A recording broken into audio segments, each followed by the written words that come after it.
నేనుండు స్థలములో మీరును ఉండులాగున మరలా వచ్చి నా యొద్ద నుండుటకు మిమ్మల్ని తీసుకొని పోవుదును. చాలు, నేను కూడా చిన్న మాట ప్రార్థన చేస్తాను. ప్రేమ నమ్మకము కలిగిన మా ప్రియ పరలోకపు తండ్రి, నీ ఘనమైన పరిశుద్ధమైన శ్రేష్టమైన అమూల్యమైన నామానికి కోట్ల కొలది స్తోత్రాలు స్తుతులు చెల్లించుకుంటున్నాం.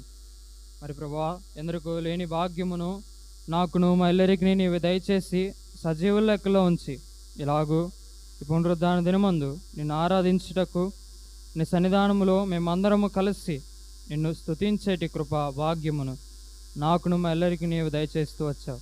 అందుని బట్టి నేను స్తుతిస్తున్నావు. ఇంతవరకు ఆరాధనలో నీవు దీన మనస్సు కలిగిన వాడవని జ్ఞాపకము చేసుకున్నటకు నీవు చూపుతూ వచ్చిన కృప కొరకై నిండు మనసుతో నీ కృతజ్ఞతలు చెల్లించుకుంటున్నాం. మరి అయిన నా కొద్ది నిమిషములు నీ మాటలు మేము విననయింటుండగా చక్కని వినుబుద్ధిని కలుగచేయండి. మరి ప్రభువా, ఈ నిలబడిన ఈ అల్పుడనే నన్ను కూడా నీ కృపలో జ్ఞాపకం చేసుకున్నాడు. నీ నోటి బోరుగా చేసుకొని నీవే వాడుకొనొచ్చుండగా కేవలము నీ మాటలు మాత్రమే మా అందరికీ వినిపింపజేయుదురని నమ్ముచ్చు. ప్రభా, మాకు ఏమైతే అవసరమైన మాటలున్నాయో అయినా నీవేమైతే మాతో మాట్లాడాలనుకుంటున్నావో ఆ మాటలు మాత్రమే అందరికీ తేటగా స్పష్టముగా అర్థమవులాగున నీవే మాట్లాడుదురని నమ్ముచ్చు. వినుచున్న మా అందరికీ చక్కని వినబుద్ధిని కలుగచేయుదురని నమ్ముచ్చు. మరి ప్రభా, వినిన వాక్యమును అపవాది ఎత్తుకొని పోకుండా మా హృదయంలో భద్రపరుచుకునేలాగున నీ యొక్క సహాయాన్ని అనుగ్రహించుదురని నమ్ముచ్చు. మరి ముఖ్యముగా అయినా ఇది జీవము కలిగిన దేవుని మాటలు అని ఎరిగి శ్రద్ధ కలిగి మేము ఈ మాటలు వినులాగున నీ యొక్క సహాయాన్ని అనుగ్రహించుదురని నమ్ముచ్చు. మా ప్రభును మీ ప్రియకుమారుడైన యేసుక్రీస్తు నామములో ప్రార్థించి వాక్యమును ధ్యానించుచున్నాం మా పరమ తండ్రి, ఆమేన్. మరొకసారి ప్రభు అయిన యేసుక్రీస్తు నామములో కుడి వచ్చిన మీ అందరికీ నా హృదయపూర్వక వందనాలు. మంచిది. వాక్య ధ్యానంలోనికి వెళ్ళబోయే ముందు ఒక చిన్న సందర్భాన్ని జ్ఞాపకం చేసి లేక ఉదాహరణ జ్ఞాపకం చేసి మన వాక్య ధ్యానంలోనికి వెళ్ళడానికి ప్రయత్నం చేద్దాం. ఇదే కాలం ఎండాకాలం అయితే స్కూళ్ళకి కాలేజీలకి ఏమి ఇస్తారు? సెలవులు ఇస్తారు. అయితే ఈ సెలవుల్లో ఈ హాలిడేస్లో పిల్లలు వేరే ఊర్లకు వెళ్ళాలని అమ్మమ్మ తాతయ్య వాళ్ళ దగ్గరికి వెళ్ళాలని కోరుకుంటారు. అయితే వారి ఇంటికి వెళ్ళినప్పుడు ఇప్పుడు టెక్నాలజీ పెరిగిపోయింది కాబట్టి ఫోన్లు ఇవన్నీ వాడటం పిల్లలకు ఎక్కువ అలవాటైంది. అయితే వారు వచ్చినప్పుడు వారు అనే మాట ఏంటి అంటే, కరెంట్ లేదు, ఫ్యాన్ లేదు, గాలి కూడా రావటం లేదు. అదే మా ఇంట్లో అయితేనా మా నాన్న ఏం పెట్టాడు? ఏసీ పెట్టాడు. ఇక్కడ సిగ్నల్ రావట్లేదు, ఏమీ రావట్లేదు. అదే మా ఇంట్లో అయితేనా మా నాన్న ఏం పెట్టించాడు? వైఫై పెట్టించాడు. ఇక్కడ బండలు లేవు, ఏమి లేవు, మట్టి రోడ్లో తిరుగుతున్నాను. అదే మా ఇంట్లో అయితేనా ఏమున్నాయి? టైల్స్ ఉన్నాయి, కాళ్ళకు దుమ్ము కూడా అంటదు. అంటే వారి భావం ఏంటి? వారి అర్థం ఏమిటి? వారి ఇల్లు, వారి తండ్రి, ముఖ్యముగా వారిద్దరిని ఎక్కువ ప్రాధాన్యత ఇస్తారు. ఎందు నిమిత్తము? వారి తండ్రి ఇల్లు ఎవరి ఇల్లు? వారి బిడల ఇల్లు వారి ఇల్లుగా భావిస్తారు. అది అయితే వారి చిన్న బిడ్డల మనస్తత్వం అలా ఉంటుంది. అయితే మనం ఒకసారి ధ్యానం చేశాం. పరలోక రాజ్యములో ఎవరు ప్రవేశిస్తారు, ఎవరు గొప్పవారు అవుతారు అన్నప్పుడు చిన్న బిడ్డల మనస్తత్వము కలిగిన వారు అన్నాడు. అయితే ఇక్కడ ఆ మనస్తత్వం ఏమిటో మనం చూస్తాం. మా ఇల్లు మా నాన్న అయితేనా అని వారు ఎక్కువగా మా మా మా మా తండ్రి, మా నాన్న, మా డాడీ ఈ పదాలు ఎక్కువ వాడుతుంటారు. అయితే ప్రభువు కూడా అదే కోరుకుంటున్నాడు. చిన్న పిల్లల మనస్తత్వం అంటే ప్రభువు కూడా ఆశపడుతున్నాడు ప్రభువుని అలాగ పిలవాలని. మా డాడీ, మా తండ్రి, మా నాన్న. అయితే ఇప్పుడు మా ఇల్లు మా ఇల్లు మా ఇల్లు అని ప్రస్తావించిన చిన్న బిడ్డలు మనము కూడా దేవుని పిల్లలుగా పిలువబడుతున్న నీవు నేను కూడా మా ఇల్లు మా ఇల్లు మా ఇల్లు అని చెప్పుకోవడానికి ఒక ఇల్లు ఉంది, ఒక నివాసం ఉంది. ఎందుకు ఆ నివాసం ఎట్లా ఉంటుంది? చిన్నబిడ్డ చెప్పాడు, మా ఇంట్లో ఏసీ ఉంది, మా ఇంట్లో వైఫై ఉంది, మా ఇంట్లో టైల్స్ ఉన్నాయి, మా ఇల్లు శుభ్రంగా ఉంటుంది, అందంగా ఉంటుంది, 2 స్టేర్లు ఉంటాయి. అయితే ఇదిగో ఇప్పుడు మన ఇల్లు ఏముంటుంది? ఎలా ఉంటుంది? ఎలా ఉంటుంది మన ఇల్లు? నేను వాక్య ధ్యాన కోడికలో ఈ మాటలు చెప్పినట్లు నాకు గుర్తు. అయితే మరలా ప్రభు ప్రేరణ బట్టి మరొకసారి ధ్యానం చేయడానికి ప్రయత్నించేద్దాం. మన ఇల్లు ఎలా ఉంటుంది? దేవుని పిల్లలుగా పిలువబడుతున్న మన ఇల్లు ఎలా ఉంటుంది? ఈ లోకరీతిగా పిల్లలే మా ఇంట్లో అది ఉంది ఇది ఉంది అని చెప్తున్నారు. అయితే దేవుని పిల్లలుగా పిలువబడుతున్న నా ఇంట్లో ఏముంటుంది అంటే రండి వరుసగా 7 మాటలు చెప్పి మరి ఒక భాగంలోనికి మనం వెళ్దాం.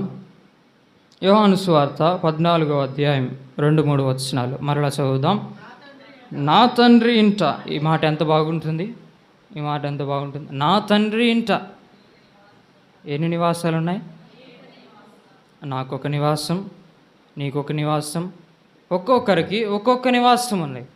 అయితే ఈ నివాసం ఎటువంటిది? నా తండ్రి ఇంట అన్నాడు. తప్పిపోయిన కుమారుడి దగ్గర కూడా మనం చూస్తాం. తండ్రి ఇంట అనేక సమృద్ధి ఉంది, ఆనందం ఉంది, అన్నీ ఉన్నాయి. కానీ చిన్న కొడుకు వెళ్ళిపోయాడు.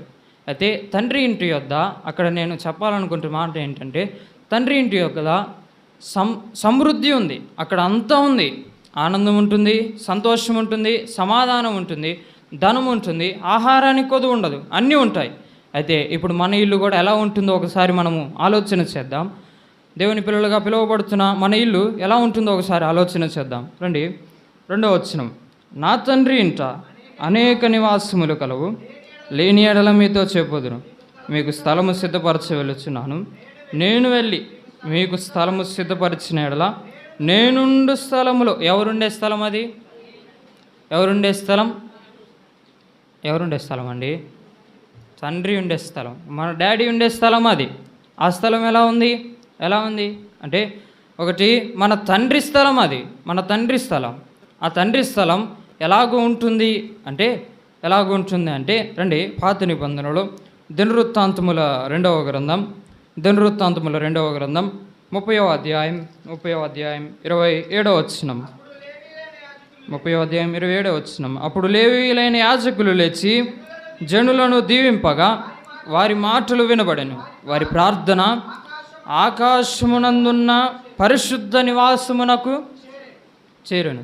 ఇప్పుడు చెప్పండి, మన డాడీ ఇల్లు ఎలా ఉంటుంది? పరిశుద్ధంగా ఉంటుంది. ప్రతి ఒక్కరు నోరు తెరవాలని ఆశపడుతున్నాను. మన తండ్రి ఇల్లు ఎలా ఉంటుంది? పరిశుద్ధంగా ఉంటుంది, పరిశుద్ధమైనదిగా ఉంటుంది. చిన్నపిల్లడు అంటాడు కదా, మా ఇల్లు తెల్లని టైల్స్తో ఉంటుంది. ఎలా ఉంటుంది? తెల్లని టైల్స్తో ఉంటుంది. అంటే పరిశుద్ధత శుభ్రానికి గుర్తు. అయితే ఇదిగో మన తండ్రి ఇల్లు ఎలా ఉంటుంది? తెల్లగా పరిశుద్ధతతో నిండి ఉంటుంది. అది టైల్స్ కాదు. తెల్లగా ఉంది అంటే టైల్స్ కాదు, అదేంటి? పరిశుద్ధత. మన తండ్రి పరిశుద్ధత అంతగా ప్రకాశిస్తుంది. ఈశా భక్తుడు అంటాడు కదా, పరిశుద్ధుడు పరిశుద్ధుడు పరిశుద్ధుడు అని కొనియాడబడుతున్నాడు. అంత మాత్రమే కాదు, తన తేజో మహిమ సర్వలోకము నిండి ఉంది అన్నాడు. అయితే ఆ ఇంట్లో టైల్స్ మీద లైట్ పడినప్పుడు ఎంతగా మెరుస్తుందో దానికన్నా 2 అంతలుగా మన తండ్రి ఇంట్లో ఏం మెరుస్తుంది? టైల్స్ మెరుస్తున్నాయా? ఏం మెరుస్తుంది? పరిశుద్ధత మెరుస్తుంది. మన ఇంట్లో ఏం మెరుస్తుంది? నాకు చెన్నైలో చెవుడు వచ్చింది, వినపడట్లేదు మీ మాట. ఏం మెరుస్తుంది? వినపడట్లా. అందరు చెప్పాలి. మన ఇంట్లో ఏం మెరుస్తుంది? పరిశుద్ధత మెరుస్తుంది. మన తండ్రి ఇంటిలో పరిశుద్ధత ఉంది. రెండవది కీర్తనకారుడు రాస్తూ అంటాడు, కీర్తన గ్రంథం 84వ కీర్తన మొదటి చరణం. 84వ కీర్తన మొదటి చరణం. సైన్యములకు అధిపతి యొగు యెహోవా, నీ నివాసములు ఎంత రమ్యములు. చాలు. ఎవరు? సైన్యములకు అధిపతి యొగు యెహోవా. మన తండ్రి పేరు. మన తండ్రి నివాసములు ఎటువంటివి? రమ్యమైనవి. మన తండ్రి నివాసము పరిశుద్ధమైనది, అంతకంటే మన తండ్రి నివాసము రమ్యమైనది. మరి ఒక మాటకు వెళ్దామా? సమయం లేదు. మరి ఒక మాటకు వెళ్దాం. ప్రకటన గ్రంథం 21వ అధ్యాయం. ప్రకటన గ్రంథం 21వ అధ్యాయం 3వ వచనం. ఇదిగో దేవుని నివాసము మనుషులతో కూడా ఉన్నది, ఆయన వారితో కాపురముండును, వారాయన ప్రజలయుందురు. దేవుడు తానే వారి దేవుడయుండి వారికి తోడయుండును. 4వ వచనం, ఆయన వారి కనుల ప్రతి బాష్ప బిందువును తుడిచివేయును. మరణము ఇక ఉండదు, దుఃఖమైనను ఏడ్పైనను వేదన అయినను ఇక ఉండదు. మొదటి సంగతులు గతించిపోయినని సింహాసనములో నుండి వచ్చిన గొప్ప స్వరము చెప్పుట వింటిని. చాలు, సింహాసనములో నుండి వచ్చిన గొప్ప స్వరముతో వింటిని. ఈ సింహాసనం ఎక్కడ ఉంటుంది? లోకరీతిగా సింహాసనం ఎక్కడ ఉంటుంది? నేను ముందే చెప్పాను మీకు, నాకు చెవుడు వచ్చింది చెన్నై వెళ్ళాక. సింహాసనము ఎక్కడ ఉంటుంది? రాజనగర్లో ఉంటుంది. అయితే మన తండ్రి ఇల్లు ఏంటి? మన తండ్రి ఇల్లు ఇప్పుడే కదా చెప్పింది మీరు, రాజగృహం. మన తండ్రి ఇల్లు ఏంటి? ఎంత అతిశయంగా చెప్పుకోవాలండి, ఏడుతో చెప్తున్నారు. మన తండ్రి ఇల్లు ఎట్లాంటిది? నాకు ఏడుపులే వినపడుతున్నాయి. మన తండ్రి ఇల్లు ఎట్లాంటిది? రాజనగరు. మన తండ్రి ఇల్లు రాజనగరు. ఒకటి, మన తండ్రి ఇల్లు పరిశుద్ధమైనది. రెండవది, మన తండ్రి ఇల్లు రమ్యమైనది. మూడవది, మన తండ్రి ఇల్లు ఎటువంటిది? రాజనగరు. మరొక మాటకు వెళ్దామా? ఇది 21వ అధ్యాయం 4వ వచనములోనే, ఆయన వారి కనుల ప్రతి బాష్ప బిందువును తుడిచివేయును. ఎంత ఆనందమో మనిషికి మాట అంటే. ఏంటిది మాట? మరణము ఇక ఉండదు అని ఒక మాట. మరణము ఇక ఉండదు, దుఃఖమైనను ఏడ్పైనను వేదన అయినను ఇక ఉండదు. మొదటి సంగతులు గతించిపోయినని సింహాసనములో నుండి వచ్చిన గొప్ప స్వరము చెప్పుట వింటిని. అక్కడ ఏమేమి ఉండవు? దుఃఖము ఉండదు, వేదన ఉండదు, ఇంకేముండవు? బాధ ఉండదు. మొదటిగా ఈ 3 ఆలోచన చేద్దాం. దుఃఖము ఉండదు, వేదన ఉండదు, బాధ ఉండదు, కన్నీరు ఉండదు. ఏముండిద్ది? నేను ఆ మాట పదే చెప్పాలని ఇష్టపడట్లేదు. ఏముంటుంది అక్కడ? సంతోషం ఉంటుంది, ఆనందం ఉంటుంది. అయితే నేను ఈ మాటని ఇలాగ చెప్పాలనుకుంటున్నాను. దుఃఖమైనను ఏడ్పైనను వేదన అయినను ఉండదు అన్నాడా? ఇక ఉండదు అన్నాడా? ఇక ఉండదు అంటే అది నిత్యానందం. తండ్రి ఇంటి యొద్ద ఏముంది? నిత్యానందం ఉంది. తండ్రి ఇంటి యొద్ద నిత్యానందం ఉంది. మరి ఒక మాట, ఇదే 4వ వచనం, మరణము ఇక ఉండదు అంటే ఏముంటుంది? మరణం ఇక ఉండదు అన్నాడు. మరణానికి ఆపోజిట్ జీవం, నిత్య జీవం. తండ్రి ఇంటిలో నిత్యానందం ఉంది. అంత మాత్రమే కాదు, తండ్రి ఇంటిలో నిత్య జీవం ఉంది. మరి ఒక మాట, ఇదే ప్రకటన గ్రంథం 21వ అధ్యాయం 14వ వచనం నుంచి మనం చదివినట్లయితే, మనం ఉండే నివాసం యొక్క ప్రాకార నిర్మాణాన్ని అక్కడ చెప్తూ వస్తాడు. ఆ పట్టణపు ప్రాకారము 12 పునాదులు గలది. ఆ పునాదులపైన గొర్రెపిల్ల యొక్క 12 అపోస్తులు 12 పేర్లు కనబడుచున్నవి. ఆ పట్టణమును దాని గుమ్మములను ప్రాకారములను కొలుచుటకై నాతో మాట్లాడువాని యొద్ద బంగారు కొలకర్ర ఉండెను. ఆ పట్టణపు చచ్చౌకమైనది, దాని పొడుగు దాని వెడల్పులతో సమానము. అతడు ఆ కొలకర్రతో పట్టణమును కొలవగా దాని కొలత 750 కొలుసులైనది. దానికి పొడుగును ఎత్తును వెడల్పును సమముగా ఉన్నది. చాలు. కింద ఇంకా 18వ వచనం 19వ వచనం నుంచి మనం చూసినట్టయితే, ఆ పట్టణపు ప్రాకారము సూర్యకాంతముతో కట్టబడిను. పట్టణము స్వచ్ఛముగా స్ఫటికముతో సమానమైన శుద్ధ సువర్ణమై ఉన్నది. చాలు ఇక్కడ ఆగుదాం. తండ్రి ఇల్లు రాజనగరు అన్నాం. అయితే ఈ రాజనగరు దేనితో కట్టబడింది? 18వ వచనం ఆఖరిలో అన్నాడు, శుద్ధ సువర్ణముతో కట్టబడింది. అయితే మన ఇల్లు, మన నివాసము దేనితో కట్టబడింది? తెల్లని టైల్స్తో కాదు. దేనితో? శుద్ధ సువర్ణము. అంటే స్వచ్ఛమైన బంగారం. మన నివాసము దేనితో కట్టబడింది? స్వచ్ఛమైన సిమెంట్ కాదు. దేనితో? స్వచ్ఛమైన బంగారముతో కట్టబడింది. అయితే మన ఇల్లు, మన తండ్రి ఇల్లు ఎలాగుంది? స్వచ్ఛమైన బంగారముతో ఉంది. మరి ఒక మాటకు వెళ్దామా? 21వ వచనం ఆఖరిలో 20 పట్టణపు రాజవీధి శుద్ధ సువర్ణమై స్వచ్ఛమైన స్ఫటికమును పోలి ఉన్నది. ఏ వీధి అండి అది? రాజవీధి. మన తండ్రి ఇల్లు రాజవీధి. రాజనగరు అన్నాం, రాజవీధి అన్నాం. దేనితో కట్టబడింది రాజనగరు, రాజవీధి? సువర్ణముతో, స్వచ్ఛమైన బంగారముతో కట్టబడిందండి. ఈ లోకములో బంగారం ఎక్కడ పెట్టుకుంటాం?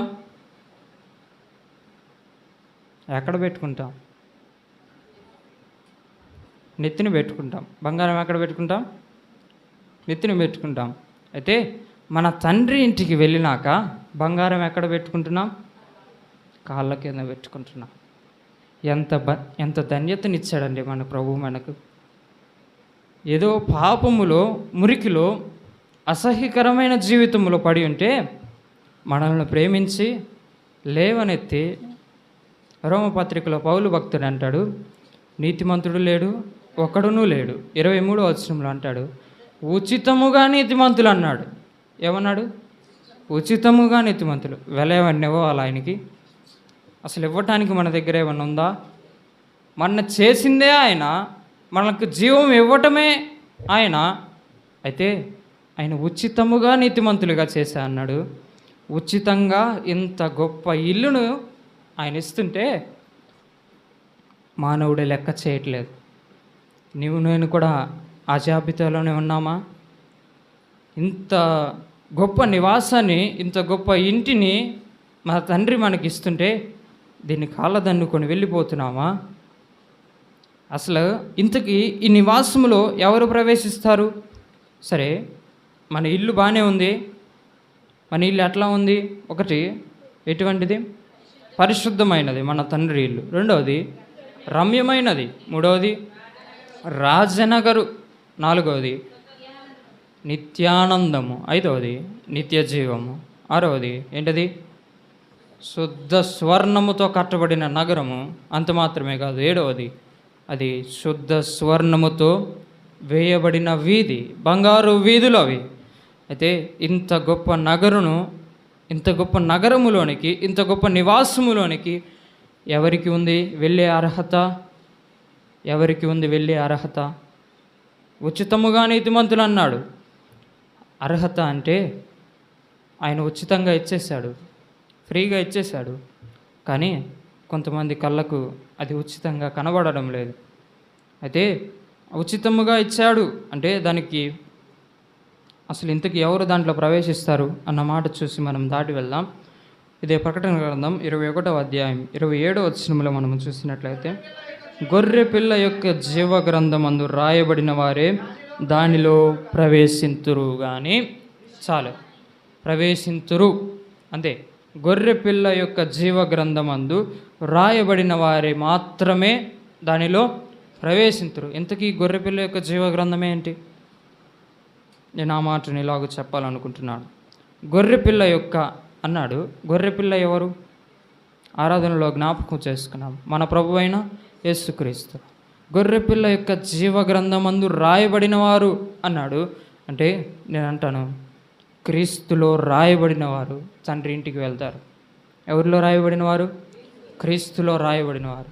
కీర్తన గ్రంథంలో 2వ కీర్తనలో ప్రభు జ్ఞాపకం చేస్తూ వస్తాడు, ఇదిగో నా కుమారునికి, ఇదిగో సియోను పర్వతము మీద సింహాసనం వేశాను, నా కుమారుని ముద్దు పెట్టుకోనుడే, లేకపోతే దేవుని కోపము మీ మీదకు వస్తుంది, తండ్రి కోపము మీ మీదకు వస్తుంది అన్నాడు. 2వ అధ్యాయం 12వ వచనంలో జ్ఞాపకం చేస్తూ వస్తాడు ఆ మాట. అయితే ఇదిగో కుమారుని ద్వారా కుమారుడు తండ్రిని మహిమపరుస్తున్నాడు. తండ్రి కుమారునికి ఎంత ప్రాధాన్యత ఇచ్చాడు, ఎంత ప్రాధాన్యత ఇచ్చాడు. అయితే క్రీస్తులో రాయబడిన వారు మాత్రమే తండ్రి ఇంటికి వెళ్ళాలి. ఇంతకీ క్రీస్తులో రాయబడటం అంటే ఏంటి? ఆయన ఏమన్నా పుస్తకమా అంటే లేదు, నా అర్థం అది కాదు. క్రీస్తులో రాయబడటం అంటే ఎఫెసీ పత్రిక మనం సర్వాంగ కవచము జ్ఞాపకం చేసుకుంటూ వచ్చాం, ధ్యానం చేసుకుంటూ వచ్చాం. అక్కడ ఒక మాట ఉంటుంది, ఏంటి? దేవుడిచ్చు సర్వాంగ కవచం అంటాడు. అంత మాత్రమే కాదు, అది ఎఫెసీ పత్రిక బహుశా 4వ అధ్యాయం 24వ వచనం ఆఖరిలో,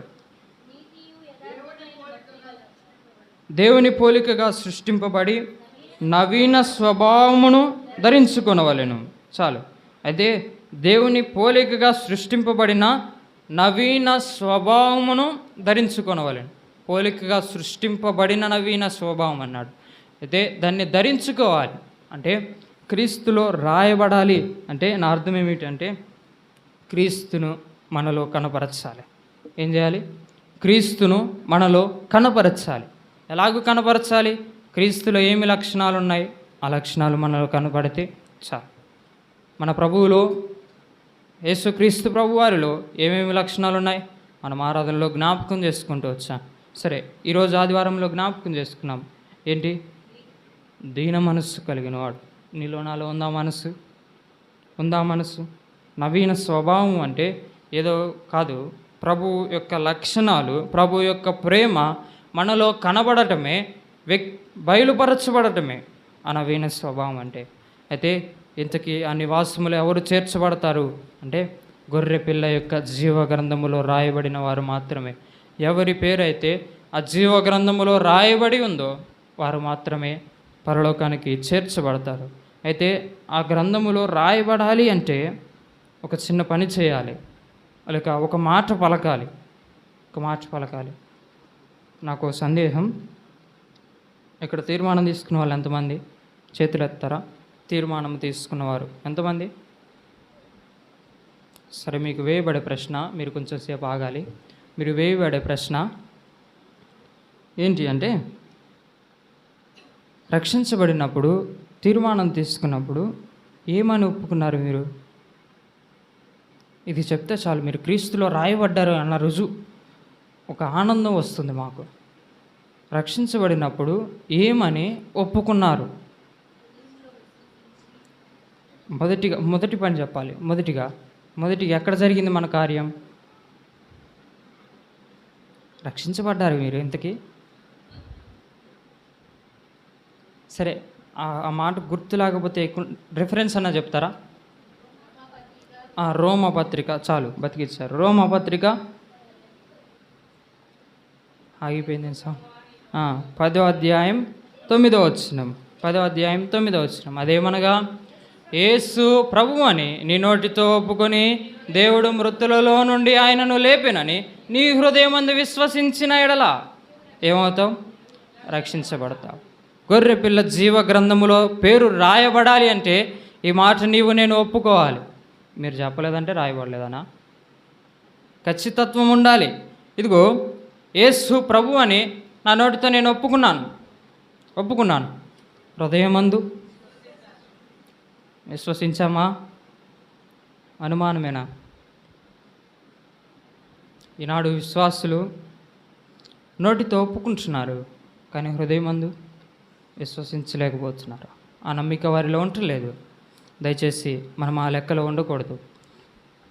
నోటితో ఒప్పుకోవాలి. మొదట ఒప్పుకోవటం ద్వారా ఆగిపోకూడదు. హృదయమందు విశ్వసించాలి. ఇంతకీ దేవుని నోటితో ఒప్పుకున్నాము, యేసు ప్రభు అనే నోటితో ఒప్పుకున్నాము, హృదయమందు విశ్వసించాము. ఆయన మన పాపముల కొరకు ఆ కలువరి శిలువలో మరణించాడు, 3వ నాడు పునరుద్ధానుడై తిరిగి లేచాడు, ఆ నిత్య జీవంలో మనకు వారసత్వాన్ని ఇచ్చాడు అని ఎలాగ రుజువు అవుతుంది అంటే అండి, అపోస్తుల కార్యముల గ్రంథం 2వ అధ్యాయం 37వ వచనం. వారి ఈ మాటలు విని హృదయములో నొచ్చుకొని, సహోదరులారా, మేమేమి చేతుమని పేతురును కడమ అపోస్తులను అడగగా, పేతురు, మీరు మారు మనస్సు పొంది పాప క్షమాపణ నిమిత్తము ప్రతివాడు యేసుక్రీస్తు నామమున బాప్తిస్మము పొందుడి, అప్పుడు మీరు పరిశుద్ధాత్మను వరము పొందుదురు. చాలు 41వ వచనం నుంచి మళ్ళీ చూద్దాం. కాబట్టి అతని వాక్యము అంగీకరించిన వారు బాప్తిస్మము పొందిరి. ఆ దినమందు ఇంచుమించు 3,000 మంది చేర్చబడిరి. వీరు అపోస్తల బోధ యందును, సహవాసం యందును, రొట్టె విరుచుట యందును, ప్రార్థన చేయుట యందును. ఈ మాట దగ్గర అందరి సౌండ్ ఆగిపోయింది. కొంచెం ఏమైంది? ఎడతెగక ఉన్నారు. మనం ఎలాగుంటున్నాం? ఉంటున్నామా దేవుని సన్నిధిలో ఎడతెగక? ఉంటున్నామా? ఆదివారం అంటే ఉంటున్నాం, సరే. మరి వార కొడికలకు, వాక్య ధ్యాన కొడికకు ఉంటున్నామా? విజ్ఞాపన కొడికకు ఉంటున్నామా? నిజముగా ఎంత దౌర్భాగ్యమో కదా. మనము దేవుని నోటితో ఒప్పుకున్నాము, అక్కడితోనే ఆగిపోతున్నామంటే వాక్య ధ్యాన కొడికలకు రావట్లేదు, విజ్ఞాపన కొడికలకు రావటం లేదు, హృదయం మందు విశ్వసించలేదు అని అర్థం. అయితే నాకు ఒక్కొక్కసారి ఇలాగ అర్థమవుతూ ఉంటుంది. విశ్వాసుల్లో రకాలు ఉంటాయి. ఏముంటాయి? విశ్వాసులో రకాలు ఉంటాయి. ఆ రకాల గురించి ధ్యానం చేస్తూ వెళ్తే ఈరోజంతా పడుతుందేమో. సరే, ఆటంకము వచ్చిన వారు ఆగిపోతే అది ప్రభు చిత్తం, ప్రభువుకు వదిలేయాలి. కానీ ఆటంకము లేకపోయినా కానీ ప్రభు సన్నిధిని నిర్లక్ష్యం చేస్తూ ఆగిపోతున్నాం కొన్నిసార్లు. ఆ విశ్వాసులో రకాలు ఉంటారు, నిజమే. వాళ్ళు వస్తారు, వారి కొడుకులకు కూడా వస్తారు. కానీ వారి విశ్వాసం ఏమిటో తెలుసా? దేవుని మందిరానికి వస్తే చక్కగా నిద్రపడుతుంది. వారి విశ్వాసం ఏమిటి? ఏంటి వారి విశ్వాసం? దేవుని మందిరానికి వస్తే చక్కగా నిద్రపడుతుంది. అదే ఇప్పుడు విశ్వాసం. అదే మన విశ్వాసం, అదే మన నమ్మిక. దానికి మనము తీర్మానం తీసుకుంది. ఇంకొంతమంది ఉంటారు, వస్తారు వారి కొడుకులకు, టైం ఇంకా చూస్తారు. అది విశ్వాసమా? దేవుని మందిరంలో కూర్చోడానికి అది సమయం వెళ్ళబుచ్చే స్థలమా? ఇది సమయం వెళ్ళబుచ్చే స్థలమా? నిజముగా మన తండ్రి నివాసము ఎట్లా ఉంటుందో మనం చూసాం. అది పరిశుద్ధమైనది అన్నాము, దాన్ని అపవిత్రం చేయడానికి వచ్చాము మనం. యెహోషువ భక్తుడు అంటాడు, ఆయన పరిశుద్ధుడు. నిజమే, అంత మాత్రమే కాదు, ఆయన రోషము కలిగిన వాడు. అయితే ఆయన స్థలాన్ని అపవిత్రం చేస్తుంటే ఆయన దీన మనస్సుడే కదా, సాత్వికుడే కదా, ఓర్చుకుంటాడు. అంతే అనుకుంటున్నామా? చిన్నబిడ్డలను తండ్రి పదే కొడుతూ ఉంటే వాడు లెక్క చేస్తారా? ఏదైనా తప్పు చేసినప్పుడు పదే కొడుతూ ఉన్నాడు తండ్రి. ఒకరోజు తప్పు చేస్తాడు. రే ఏంట్రా మీ డాడీ ఏమనడా అంటే, కొడితే ఒక దెబ్బేగా. ఈనాడు పిల్లల బాధ అదే. కొడితే ఒక దెబ్బే కదా, ఒక దెబ్బతో పోతుంది. తర్వాత ఏడిస్తే బిర్యానీయో ఐస్ క్రీమో ఏదో ఉడుకొని పెడతాడు. కానీ తప్పు చేసిన ప్రతిసారి కొట్టకూడదు. మొదట ఆలోచించాలి, వారిని తిట్టాలి, ఇట్లా కాదు ఇలాగని చెప్పాలి. అది పెద్ద తప్పు అయినప్పుడు కొట్టాలి. అదే ప్రభువు కూడా చేసేది మన ఎడల. మనము తప్పు చేస్తున్నాము అంటే ఆయన ఊరుకుంటున్నాడు. ఎందుకు ఊరుకుంటున్నాడు? ఊరుకుంటూ ఏదో ఒకరోజు గట్టి దెబ్బ కొడతాడు. అప్పుడు మనకు బుద్ధి వస్తుంది. మనము తప్పు చేసిన ప్రతిసారి ఆయన కొడుతూ ఉంటే మనము కూడా లెక్క చేయము. కొడితే ఒక దెబ్బే కదా కాదు.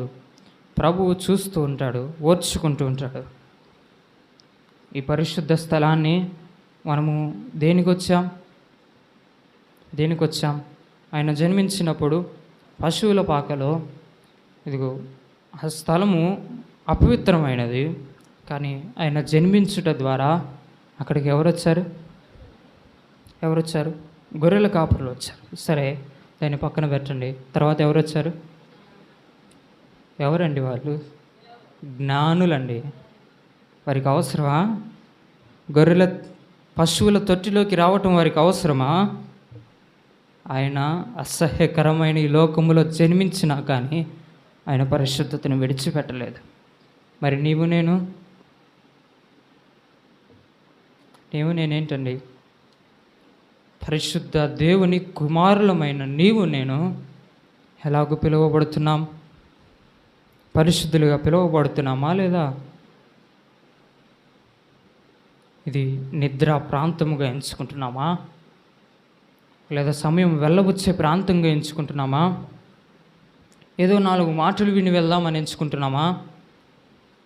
కాదు, ఇది జీవము కలిగిన దేవుని మందిరము.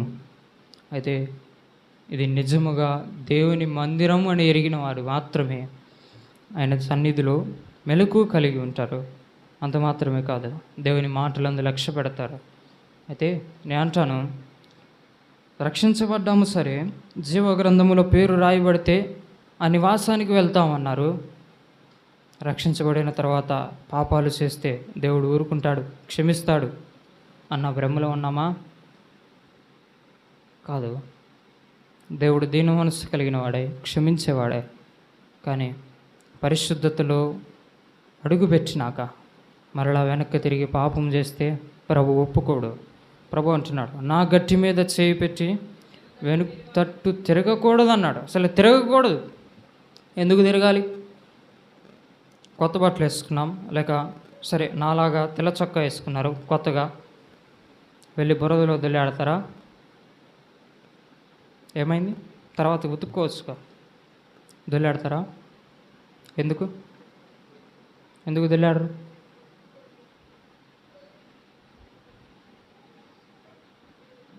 తర్వాత ఉతుక్కోవచ్చు కదా బురదలో పడితే.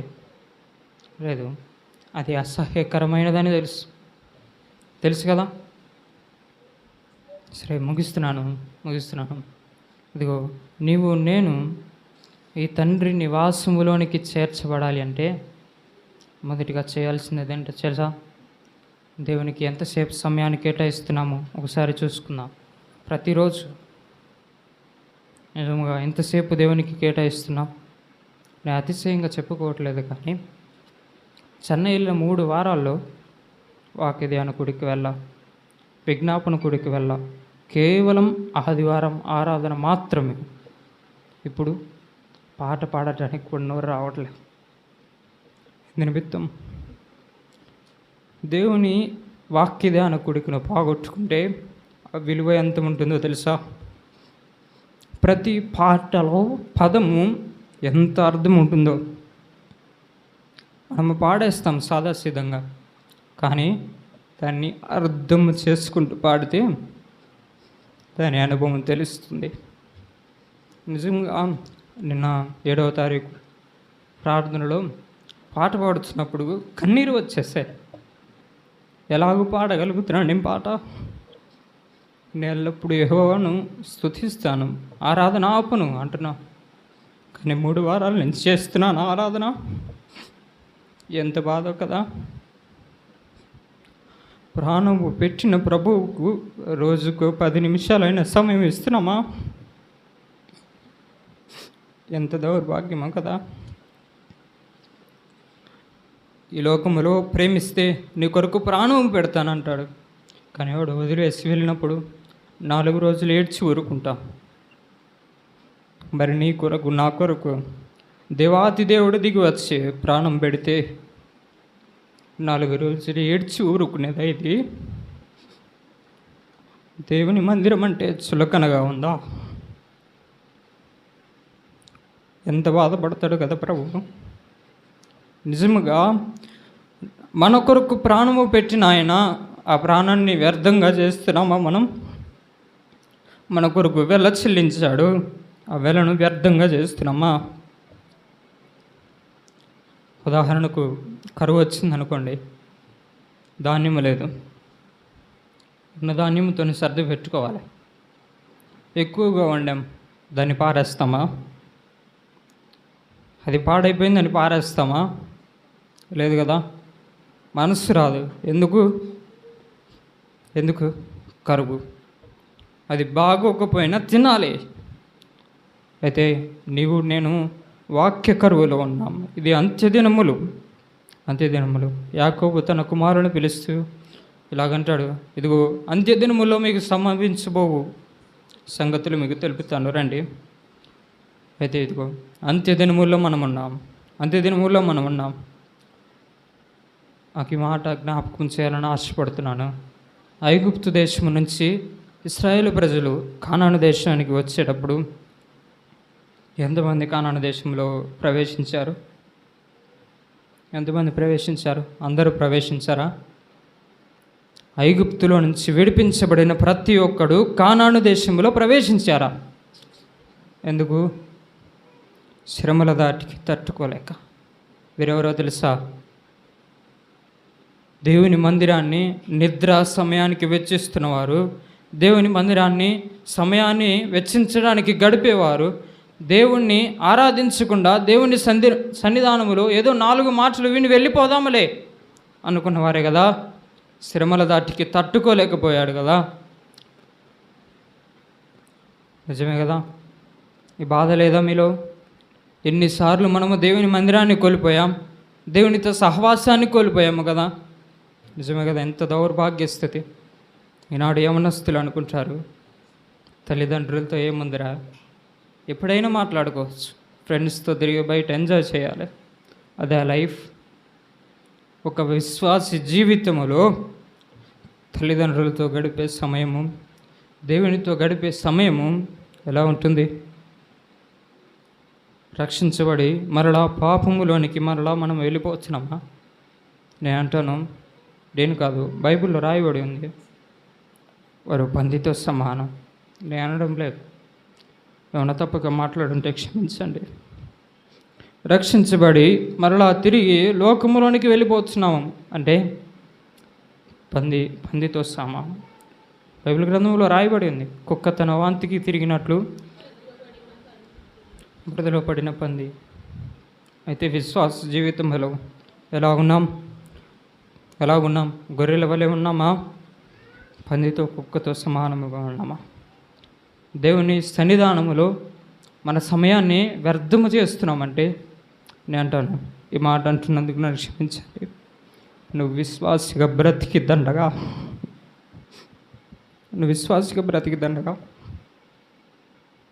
ఈ భారం ఉండాలి మనలో. స్వార్థ చెప్పండి అంటే సిగ్గా? నిజమే, సిగ్గుపడదాం. కానీ పౌలు అంటున్నాడు, దేవుని విషయంలో నేను సిగ్గుపడవాడిని కాదు. నిజంగా మాటకి అర్థం ఇప్పుడు అర్థమవుతుంది నాకు. మన జీవితంలో ఎవరి కోసమైనా ప్రార్థన చేసిన అనుభవం ఉందా? అంతెందుకు, మన ఇంట్లో వాళ్ళ కొరకు ప్రార్థన చేసిన అనుభవం ఉందా? అయితే ఇదిగో ఒకసారి జ్ఞాపకం చేస్తున్నాను, మన తండ్రి నివాసము ఎటువంటిది? పరిశుద్ధమైనది. అయితే ఈ పరిశుద్ధమైన నివాసాన్ని అపవిత్రం చేస్తున్నామా? ఒకసారి ఆలోచన చేద్దాం. ఐగుప్తులో నుండి విడిపించబడిన ఇశ్రాయేలు ప్రజలు కనాను దేశంలోనికి అందరూ వెళ్ళలేకపోయారు. ఎందు నిమిత్తం? వారేదో నామకార్థ ఇశ్రాయేల్. నేను అంటాను, ఈ విశ్వాస జీవితము కూడా దండగే. ప్రభువు కోసము బ్రతకపోతే ఏదో సమయానికి, ఏదో పండగలకు, ఏదో ఆస్తి వస్తుంది, ఆరోగ్యం వస్తుంది అని ప్రభువు నమ్ముకుంటే విశ్వాస జీవితంలో కొనసాగడం వ్యర్థం. ప్రభు ఈ మాటలు మన వెనుకడిలో దీవించును గాక. ఆమేన్. ఈ వీడియో మీకు నచ్చినట్లయితే లైక్ చేయండి మరియు షేర్ చేయండి. సబ్స్క్రైబ్ చేయడం మాత్రం మర్చిపోకండి. సబ్స్క్రైబ్ బటన్ పక్కనే ఉన్నటువంటి గంట సింబల్ కూడా మీరు నొక్కండి. అప్పుడు మాత్రమే మేము అప్లోడ్ చేసే ప్రతి కొత్త వీడియో నోటిఫికేషన్ ద్వారా మీకు అందుతుంది. Thank you for watching.